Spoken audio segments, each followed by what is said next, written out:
Bernoulli கூம்பு. Hi குட்டீஸ், ஏற்கனவே பெர்னௌலி பை சோதனைய நம்ம சூப்பரா செஞ்சு முடிச்சோம் இல்லையா? இப்போ அதே தத்துவத்துல பைக்கு பதிலா ஒரு கூம்ப பயன்படுத்த போறோம்.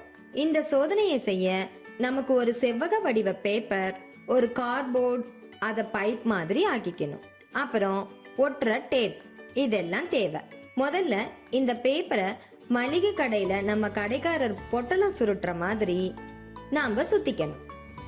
அப்புறம் அதோட கூர் நுனியில பேப்பர் அவிழாம இருக்க 2 டேப் வச்சு நல்லா ஒட்டிடலாம். இப்போ பேப்பரோட அகன்ற பகுதியில இருக்கிற அதிகமான பேப்பரை வெட்டி ஒரு கூம்பு வடிவத்துக்கு கொண்டு வந்துடலாம்.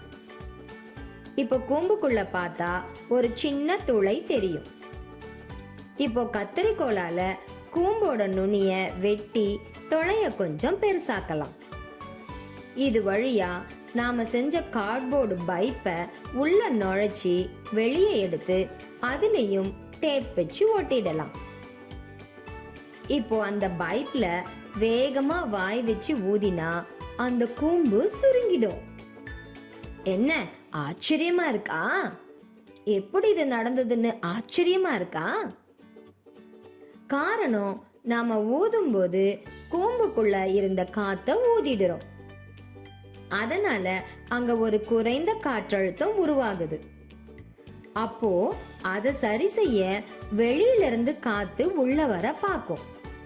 அதனால அந்த பேப்பர் கூம்ப காத்து ஒட்ட வைக்குது.